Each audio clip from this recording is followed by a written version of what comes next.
to another edition of our podcast. We're glad to have you with us. This is Dr. Bob Rhoton, and with me today I have a very special speaker. I'm going to have her introduce herself and talk a little bit about what she does. But let me say up front that a lot of her work centers around helping children in the foster care system that are aging out. And she's going to have a lot of ideas on how to help support these kids. And so as we kind of go through this, if you get the urge to be involved, what we're going to ask her to do is give some information at the end on how you might be able to do that. So without any more stalling, let me introduce Candice. Candice, tell a little bit about yourself. So, yes, my name is Candice Liozu, and I'm the program director of Foster 360. And our organization focuses on helping youth aging out of foster care, as you stated, and really creating a pathway for them to, over time, develop a fulfilling life. A lot of the youth that we work with, I mean, statistically, half of them end up homeless, and the other half pretty much survives, right? We have a few exceptions, and what I really would like to accomplish is creating an opportunity for these youth to have the same chances in life than any other youth, that we have in this generation.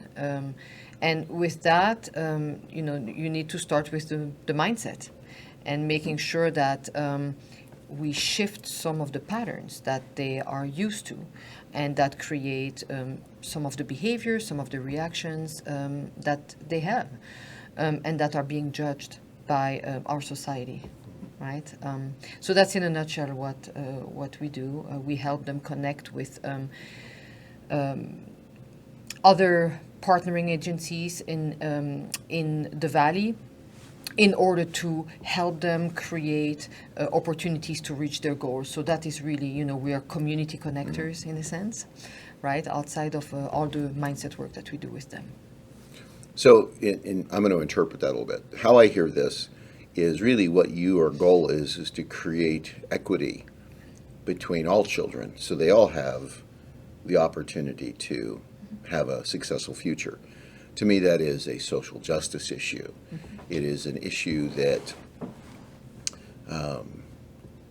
we have ignored to the great extent in the United States for a long time, and we've marginalized these children that don't have a family to advocate for them. And so I'm really glad that you're doing this. So as you were becoming involved in this process, I know it's been an interest of yours for a while, but as you became involved in this process, how did learning about trauma and the realities of trauma impact what you were doing?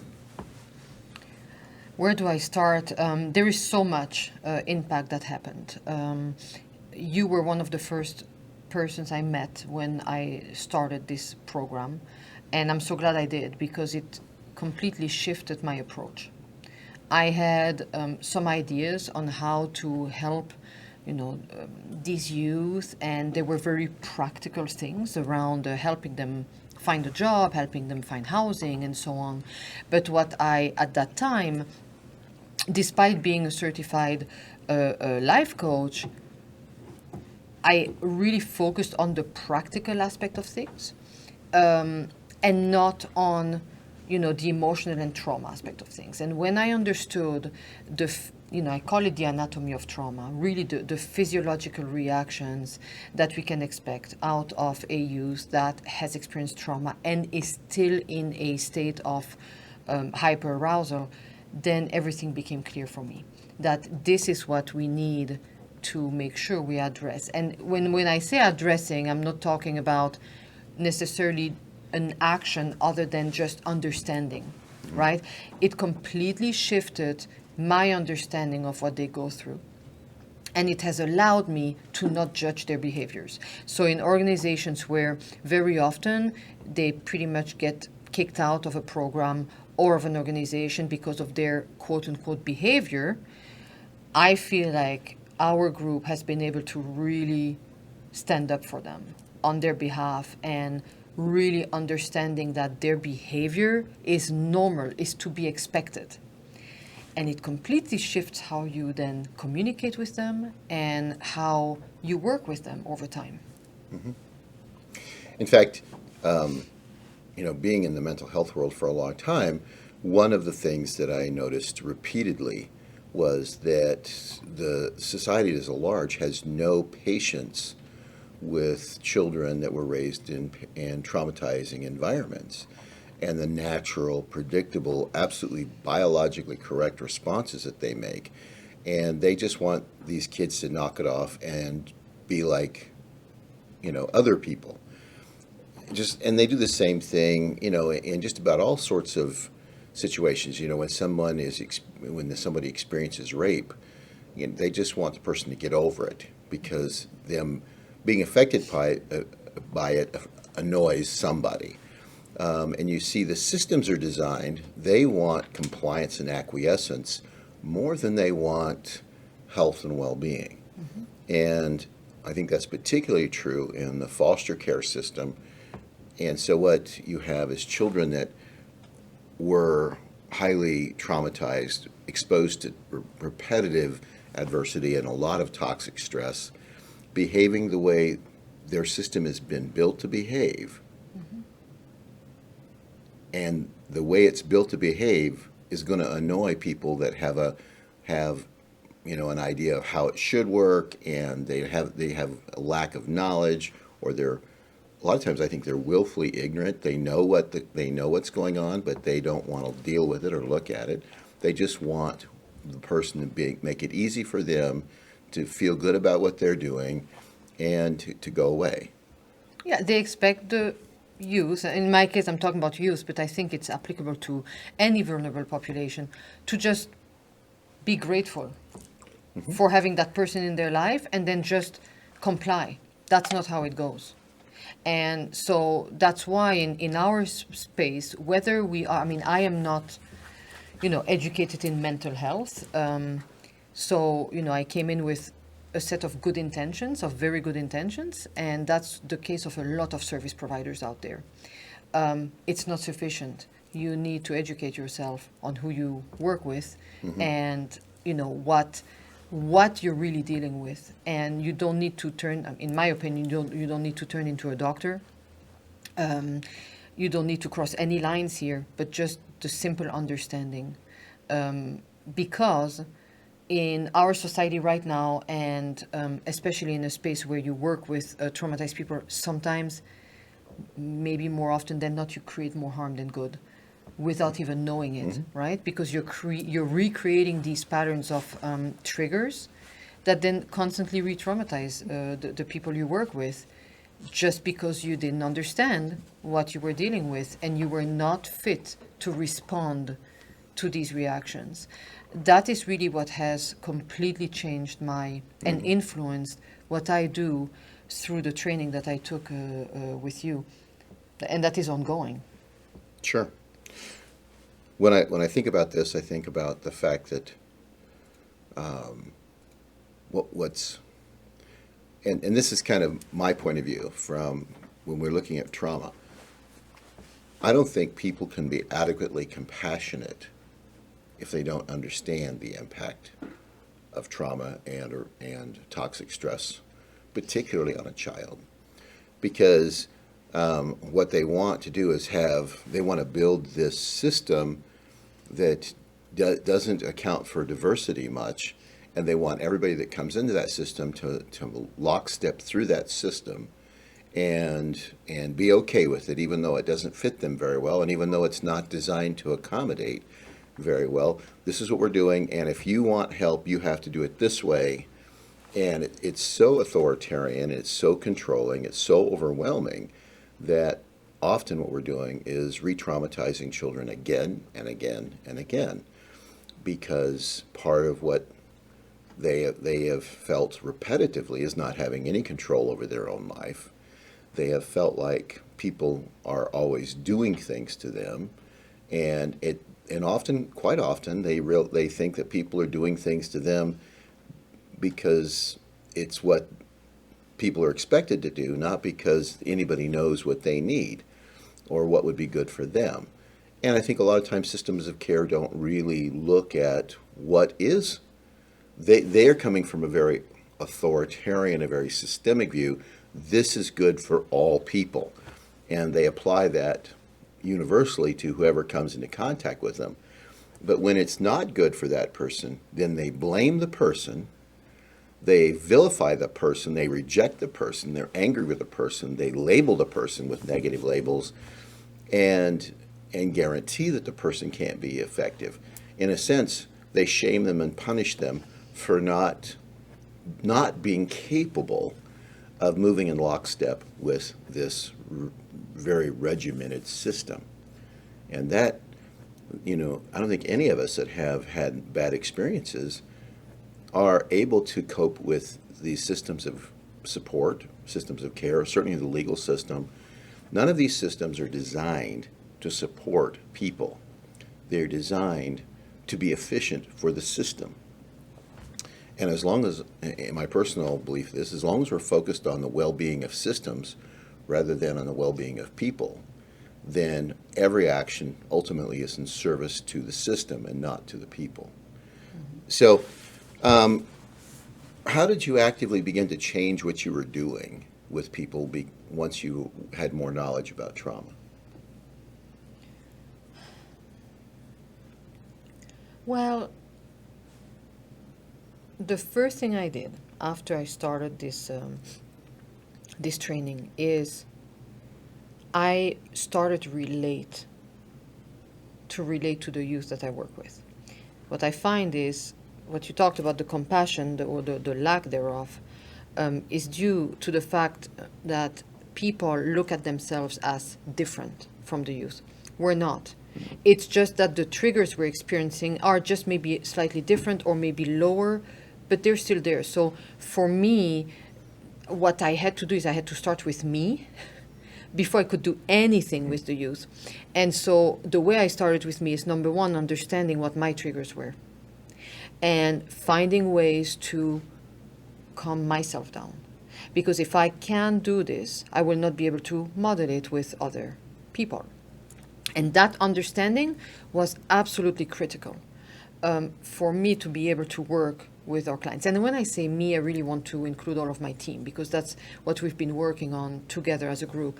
And then the second thing is really try our very best to meet the youth where they are and not demand things, and refuse to be under the pressure of having to show data ASAP to show that our program was valid.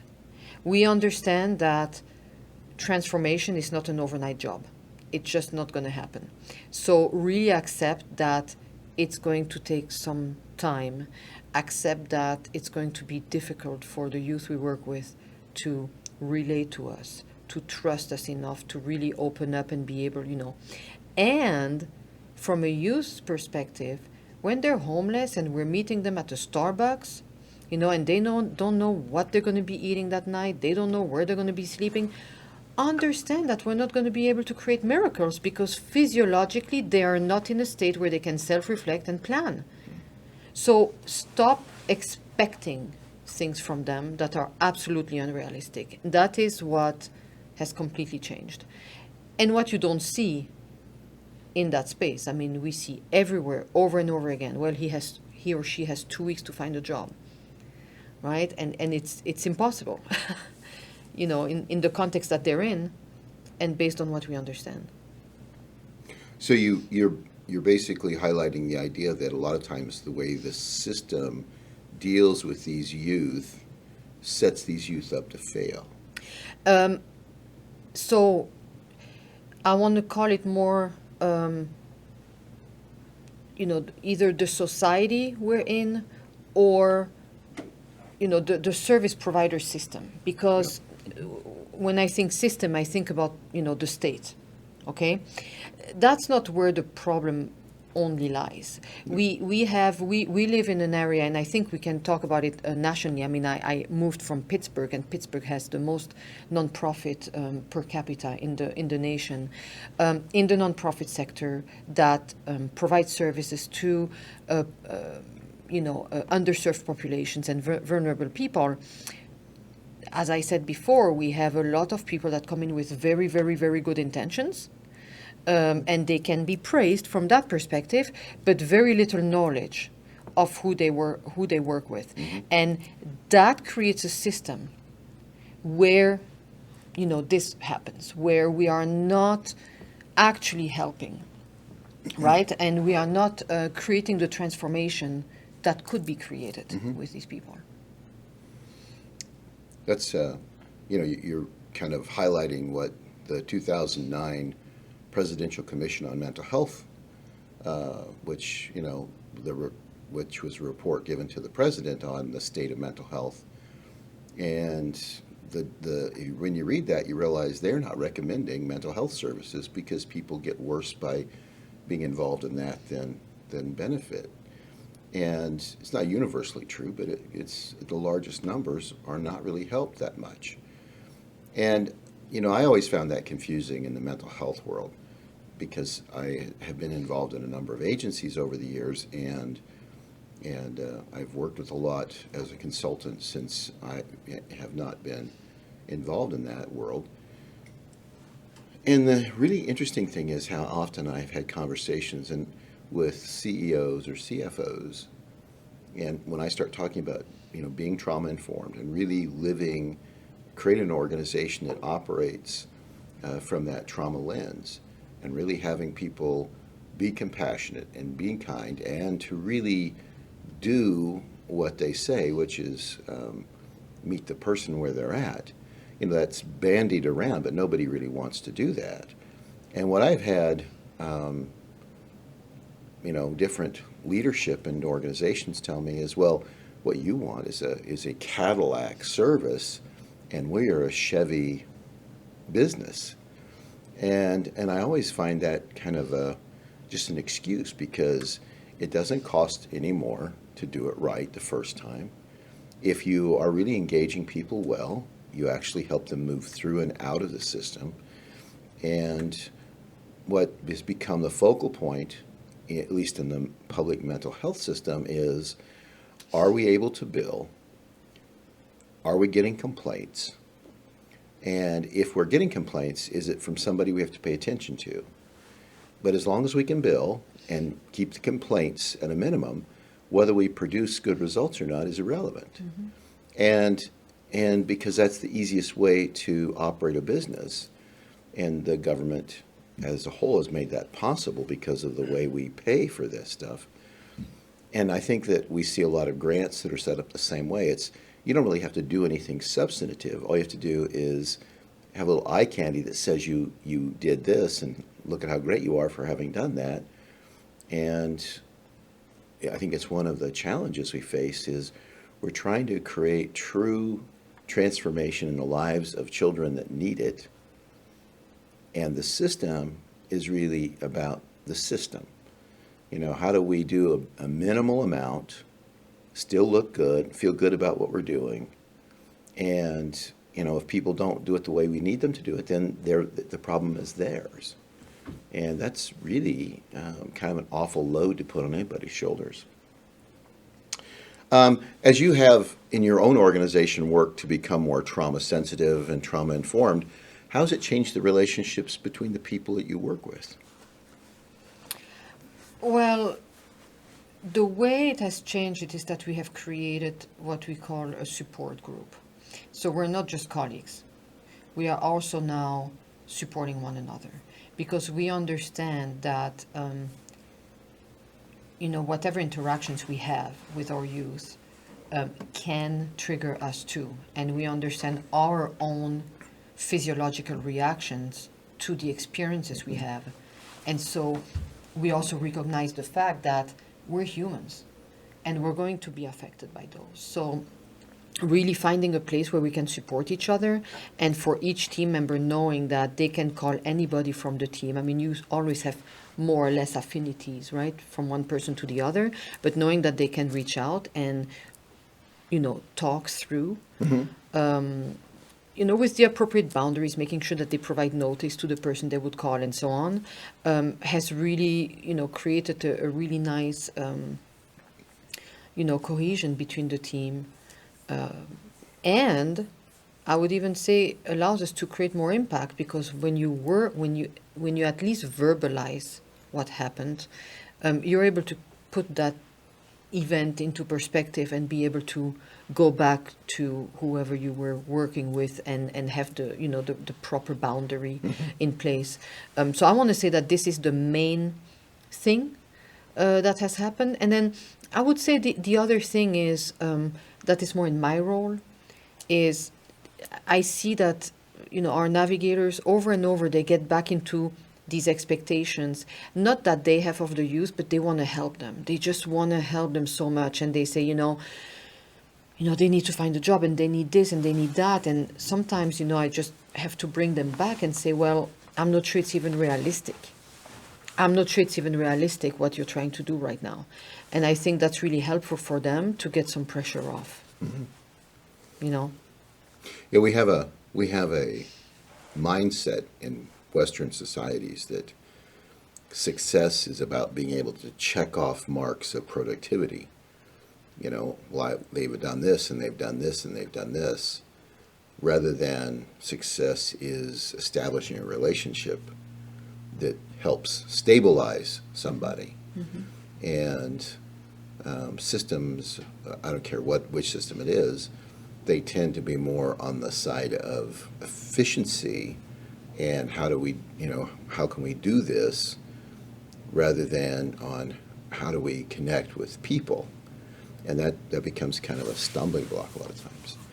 In your own organization, as you've kind of watched this unfold and see the people kind of adopt this, and it does require kind of constant reminding, but as you've seen them adopt this, how have you seen their lives change, and how do they grow as a result of having this kind of supportive connection with each other that is kind of outside what we see in normal work environments? Well, there is a lot of growth happening, because trauma-informed care, as we call it, starts with us. And so I have seen people really become more aware of who they are and how they react, and all of a sudden now they want to change certain things about themselves. And guess what? I count myself in. It made me realize what my unfinished business was.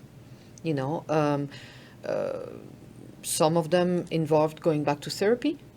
Some of them just involved having a better understanding of who they are and what they can do, and what they feel less comfortable with. It automatically creates a great deal of personal transformation. On the flip side, I believe it's also the most difficult part to do. And I believe that's why we're still not seeing a whole lot of, trauma-informed organizations out there, because it has to start with them. And not everybody has that desire, My sense, what I have observed for myself and for my team members is, before you get to that point of transformation, of where you really feel like something shifted in you, there is a little dip that you have to go through. And for some people, it can be a little deeper than others. And people fear that dip. So some people it's a dip, some people it's a valley. Exactly, right? And very subconsciously, they know that there's a valley there that needs to be gone through before, and they just don't want, right? We can't judge that, but then my only comment would be, then maybe you need to find another field to explore and express yourself, because your reluctance to do your own transformation is actually causing harm to the people you work with. So yeah, a lot of self-transformation. I am the first recipient of it. And I believe that's why it made me so passionate about the topic, because I saw how it has affected me. I'm going to say it's, how I parent my son has completely shifted. And as a matter of fact, I wish I had met you 5 years ago. That it has been really great. Well, good, good. One of the one of the things that we run into a lot of times when we are actually working with organizations, because how we begin to do this in an organization is we train the leadership Yeah. on trauma-informed care, and then we coach them to help them apply the concepts. And then we evaluate at the end of that if they really want to go forward. Mm-hmm.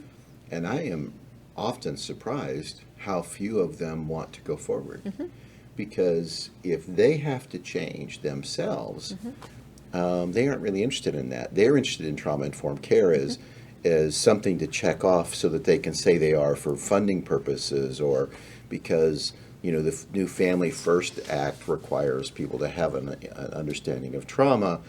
But they're thinking of it in terms of they want it to be something they can check off or something academic.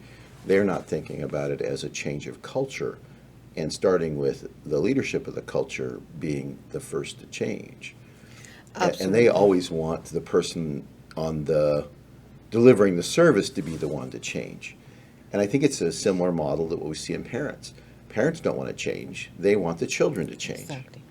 And so it's untenable. It doesn't work. The children who are only repeating the model that they saw in their parents. That's right. Yeah. Right.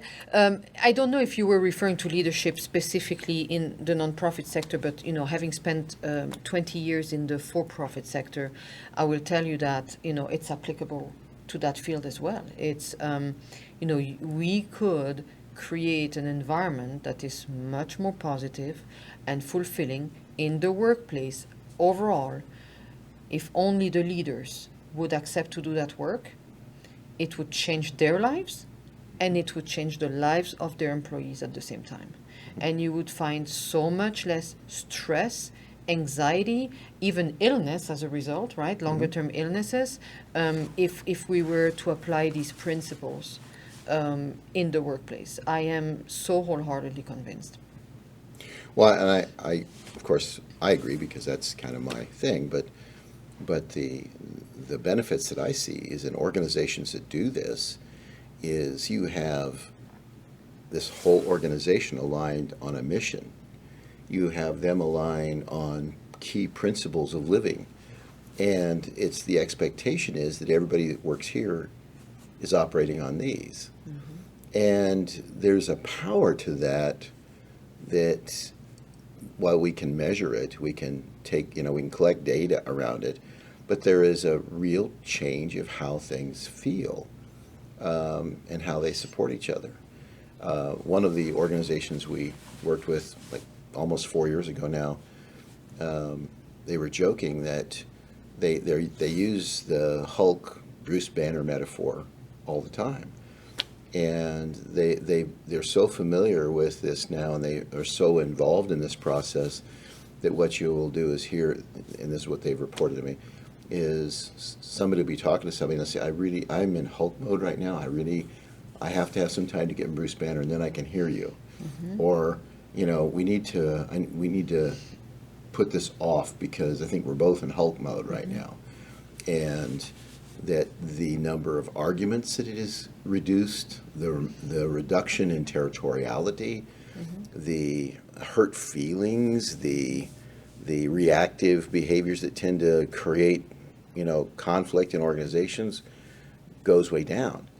And the other thing that I thought was interesting is they said, and because they're always talking in these terms, what they've noticed is their residents relatively quickly began to talk in the same terms, and how that, without them doing any formal instruction mm-hmm. with their residents, just being exposed to it and having people rescue themselves, say, mm-hmm. I am really way too aroused to have this conversation right now. When they're doing that between employees or between leadership and employees in front of residents, the residents pick it up pretty quickly mm-hmm. and begin to use it. Mm-hmm. And so it's been kind of fun to kind of watch that emerge in their organization. Mm-hmm. So a lot of people think of this as, well, that's just something we do because we're supposed to check it off. But in reality is if an organization functions like this, the overall impact on the organization is just tremendous. We see reduced costs of HR, reduced onboarding Absolutely. costs, reduced retention costs. I mean, it's just the development of your people just becomes part of what you do and support. So Yeah, I continuously hear people say that they're trauma informed because they had a training, and I keep saying, well, trauma informed care is not a training at all. The training only gives you what you need to understand, and maybe some practical advice. But trauma informed care is a behavior. It's a practice. It's a way of being. It it's is a not a lifestyle. training. It's a lifestyle. It is not a training. So maybe we need to change some terms around that.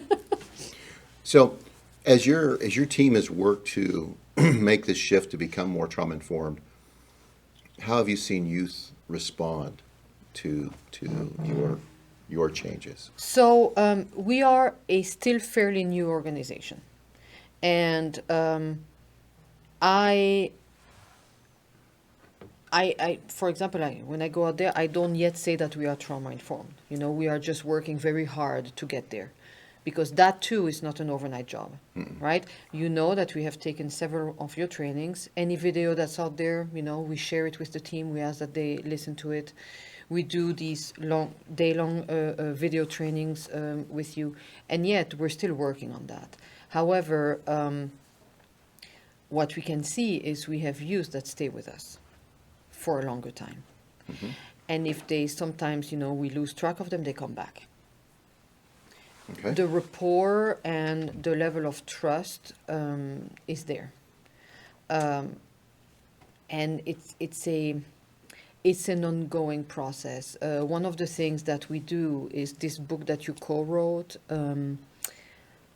and of course the title now slipped my mind. Transformative care. Transformative care, thank you. We do a continuous book study on it, and we meet as a team every week because we consistently and constantly need to work through what it is we experienced. And because what you find is that when you become self-aware enough to really understand your triggers, you find that triggers are different from one case, and each time it's justified. Each time there is a very good explanation as to why that trigger was justified, and so each time we need to work through that and bring ourselves back in our role as a service provider, right? So I would say that the retention of our youth is what shows. And my hope is that we see more of that. We are a year and a half old. So we just need to see. I would like to have this conversation in another year and a half to see how it evolved. Sure.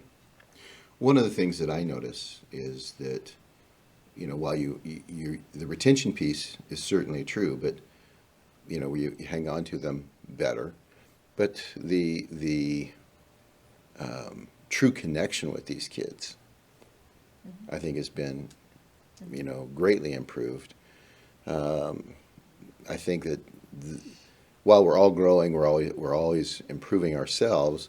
The reality is that these kids, I think a lot of them, as they become involved with Foster 360, are at first untrusting and are kind of like, wait a minute, this is not how people usually treat us.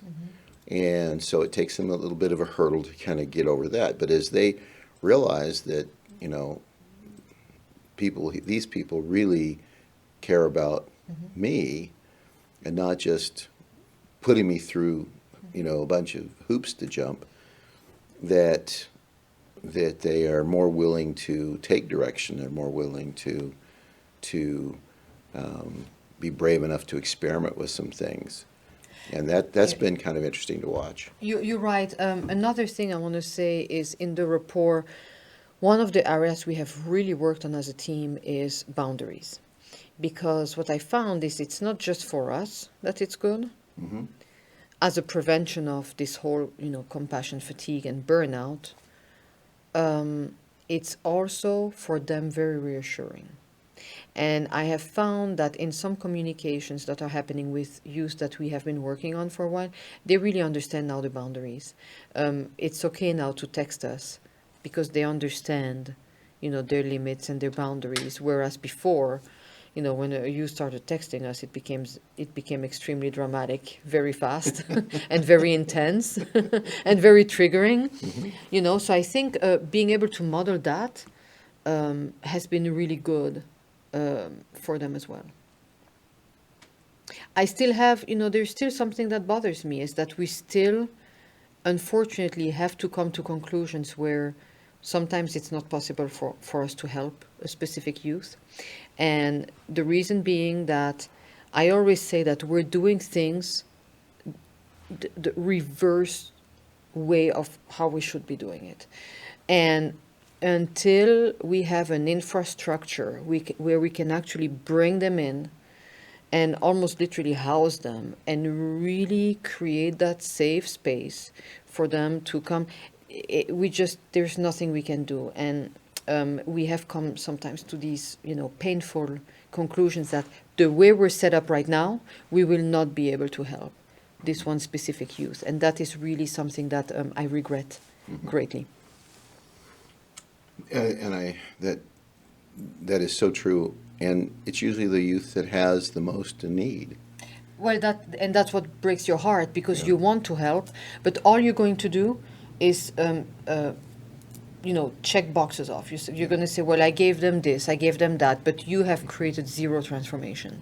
And what I have to keep bringing myself back to is that, yes, we will give a bus pass, we will pay for rent, and we will do all these things, but that's not what we're here for. What we are here for is to enable transformation as much as we can, right? And so, yeah. One of my pet projects, and one of the beliefs that I have, is that we have the ability to provide that for those high needs children if we could get a more active involvement in these youth lives by the faith community, and without putting a burden on these kids to be a part of an organization or to behave like everybody else in that organization. But I think the faith community could actually serve this population more effectively to some extent than the government programs. The problem is there's not enough of them. There's not enough churches that really focus on compassionate connection and relationship. They're more about, well, you have to be like us in order to fit in here. And you have to do it the way we do it, which is basically what the state says. So you have to do it like we do if you want our services. And I think I don't care what faith it is. I think it's a shortfall of understanding. Is what we're not doing is providing the true need for these people. The first need is to feel like someone cares about them, someone believes in them, someone will be there for them. It's a relationship that is offered that doesn't have a price tag of performance. You're hitting a very, sensitive point there for me, because I see these faith organizations have all the means that we need, right? Mm-hmm.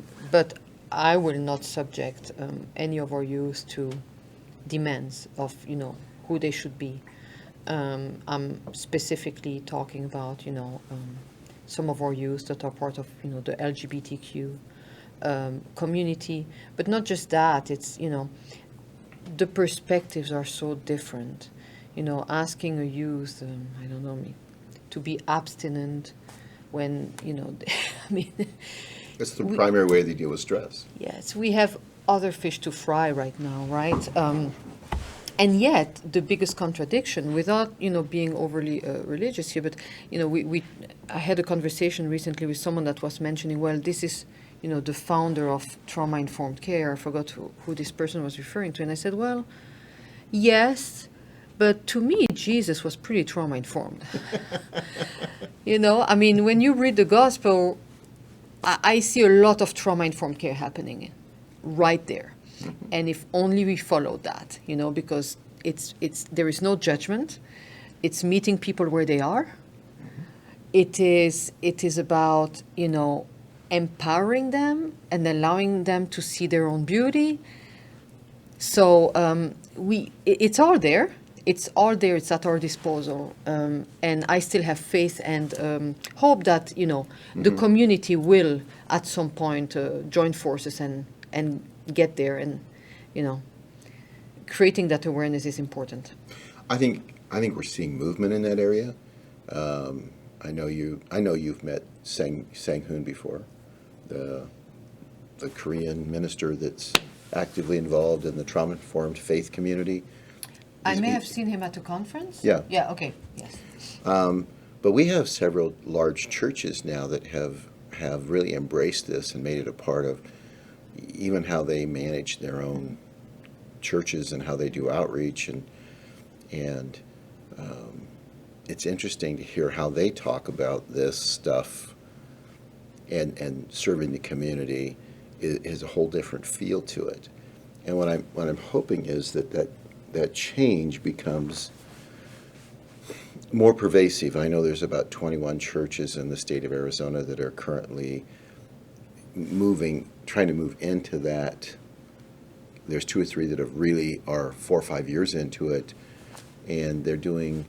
It's really interesting, kind of watching the impact, because while I'm not of that faith, I admire so much of what they're doing, because it is really driven by how do we manage us first, how do we be who we want to be, how we would like to be with people, and then how does that translate to how we interact with people. And I've seen other organizations criticize them because, well, you know, you can't do that because they're not really your members, or they're not this, or they're not that. And the difference is they're thinking in terms of how do we lift people regardless. And whereas a lot of these organizations will look was how do we recruit them to be like us. Exactly. And I think we need more of the first. How do we lift people?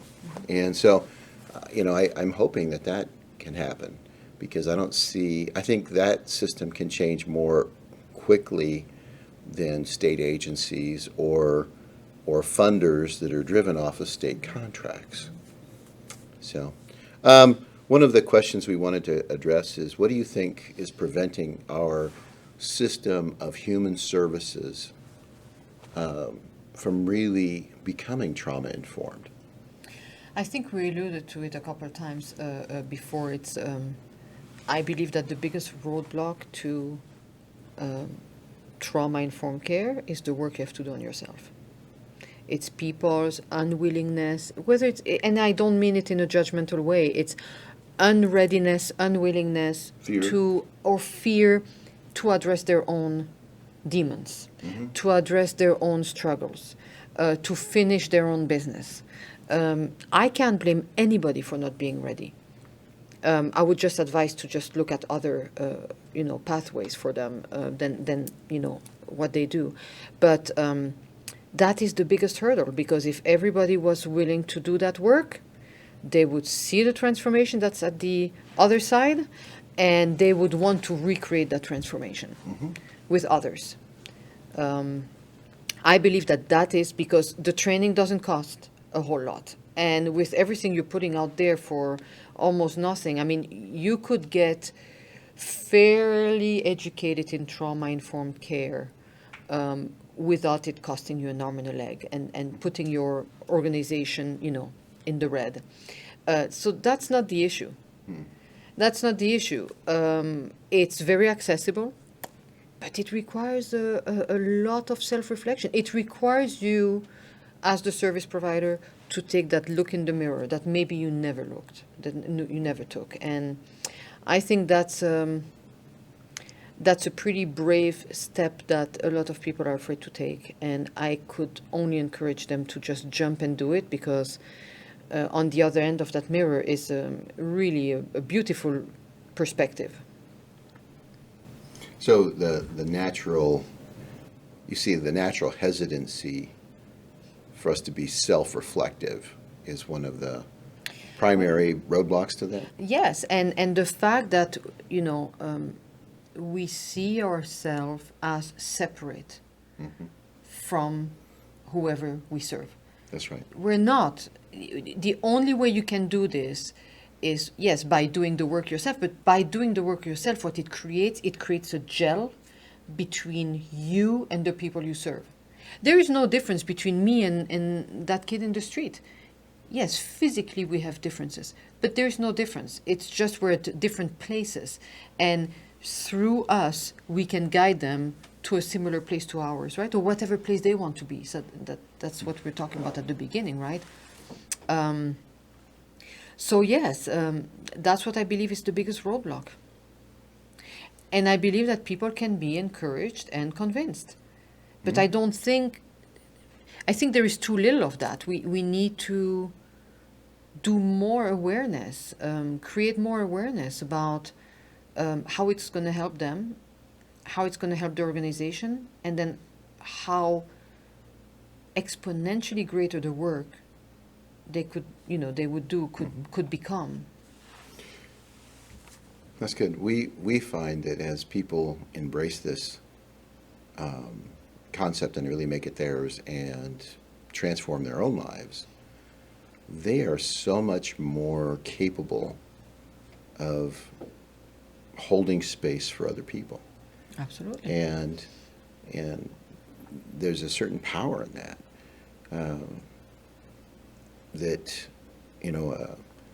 One of the folks that I really admire, his name is Bruce Lipton, and Bruce has said on several occasions that our secret weapon is compassion.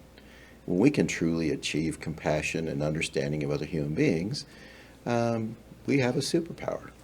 Because most people don't have much contact with people that are truly compassionate.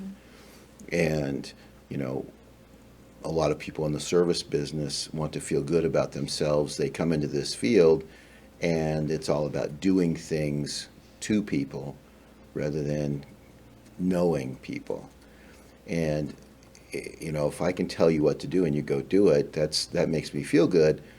But, the problem is that a lot of times what they're recommending other people need to do, they haven't done themselves. And it just comes across as false. And it's so clearly false that nobody can really follow it. And the fact that you keep telling them to do it when you aren't doing it, it undoes your relationship with people. You're making me think of something. One of the things we are really big on in our team is self-care. Because if you show up in front of someone in a state of complete uncare, if I may call it that way, what are you projecting? What are you modeling? You're stressed. You didn't even have time to shower this morning. You're frazzled. You don't even know what you're going to eat for lunch because you didn't have time to pack your own healthy, fulfilling lunch. So that's something that we put a lot of emphasis on. And again, it starts with you, right? So it's all that self-care You bet. aspect of things, yeah. Good. So you're always needing volunteers and funds. So take a couple of minutes and tell our listeners how they can help. Perfect. Thank you. So we are a program under Helen's Hope Chest here in Mesa and Mesa United Way. And as such, we are eligible for the QFCO tax credit. So it's the foster care tax credit that allows you to actually contribute to a charity of your choice that qualifies, and it won't cost you a dime. It literally doesn't cost you a dime. Single tax filers can get up to $500 of tax credit, and couples is $1,000, and it is stackable with the other tax credits, such as charitable tax credit and school tax credit. So that is really the easiest way and the most powerful way for us to really engage the community. When it comes to volunteering, we have some, more administrative needs. We post all of our volunteer needs on Just Serve, the Just Serve website. So if you want to take a look there, and I'm happy to give you the link for when you post this video, but on Just Serve you find all of our needs from a volunteer standpoint. But really, the gist of our program is to bring navigators, specialized and highly trained navigators, into the lives of our youth and provide them what we call relational permanency. We want to be that one person that's consistently there, that really takes the time to get to know them, meet them where they are. And these navigators, I need to pay them. I mean, it's as simple as that. And I really want to bring quality resources to the youth that we serve. I believe that they deserve it. And my dream is to really have a large team of navigators across the state that will be able to address or work with as many youth as possible so that we can prevent the daunting statistics of homelessness and our youth being victims of sex trafficking. And then lastly, a large portion of our money goes in, I want to say, two main areas. One is motel costs. So that is where your cash donations would go. When we get a referral, which we get quite a bit of a homeless youth, we take them out of the streets immediately, because we know that the statistics say that within 48 hours of being in the streets, 80% of the youth will become victim of sex trafficking. Once they are in that, I don't want to say it's too late, but it's very late in the process for us to really be able to help them. It becomes very difficult. So that's one thing. The other thing is transportation. So any gift cards around Uber, Lyft are extremely helpful for us, because we send these cards, so we don't give them to the youth, but we book transportation for them to go to very important appointments. So those are really good ways to help us as well. Okay. So gift cards, Just Serve, and then tax credit. And the tax credit. And I know there's some kind of limitations on this, but those are kind of, those are really kind of passive things.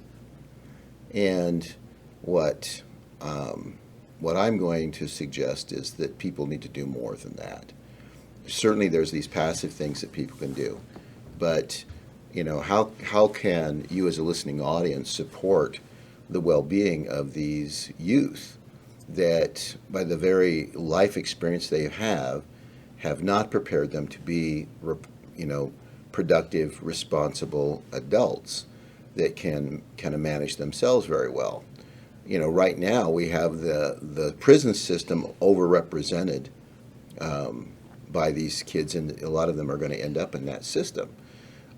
We have a lot of them that die early because of their entanglements with sex trafficking and other problematic kinds of legal system issues.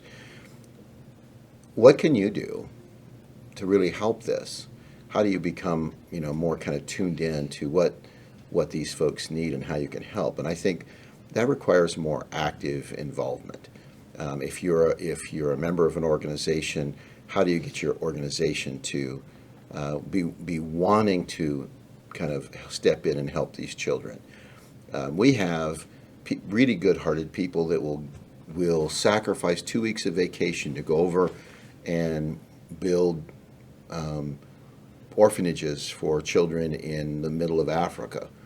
And yet we have children right in our own communities that are homeless, and they tend to ignore those children. Mm-hmm. So, what do we need to do, and maybe this is a question to you, what do we need to do to engage at that next level so that people are putting, not the passive only, but their actual active labor into supporting this.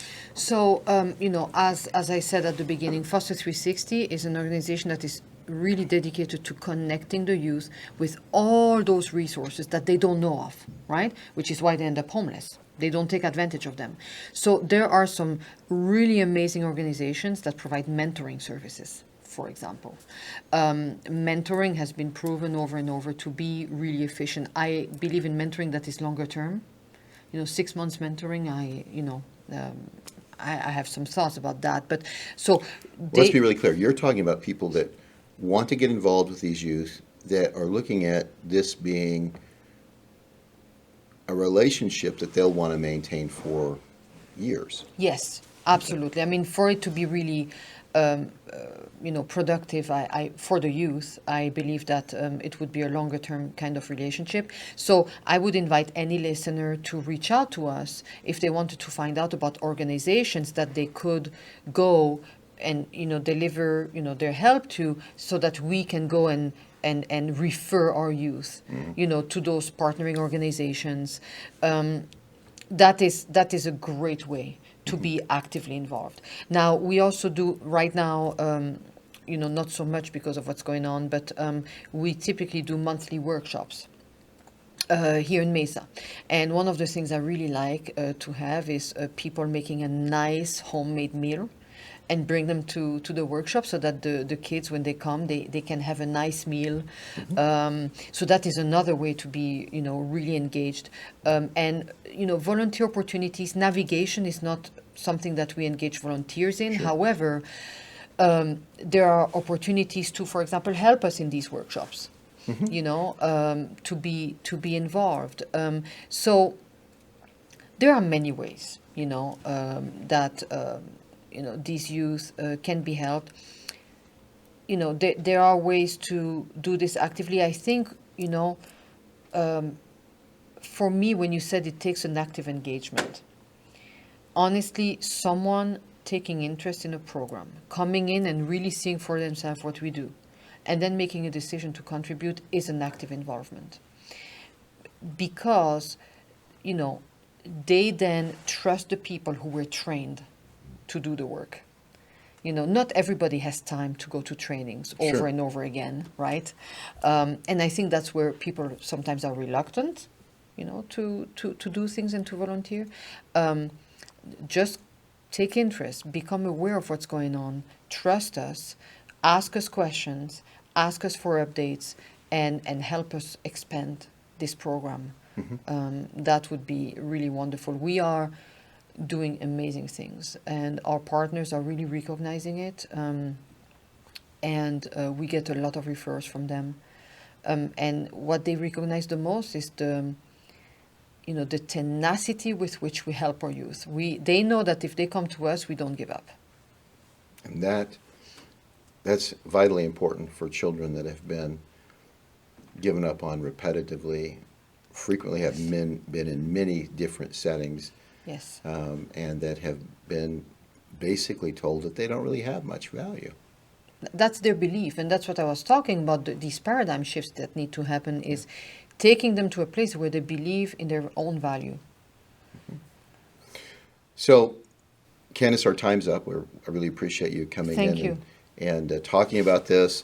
Again, as an organization, Arizona Trauma Institute, we support the Foster 360. We ask if you are involved in our organization at all, if you are a follower of our podcasts, if you take advantage of our free trainings that we make available, to think about how you might support this organization. And we look forward to talking to you at the next episode. For more information, visit us at our website at aztrauma.org or email us at aztinfo@aztrauma.org.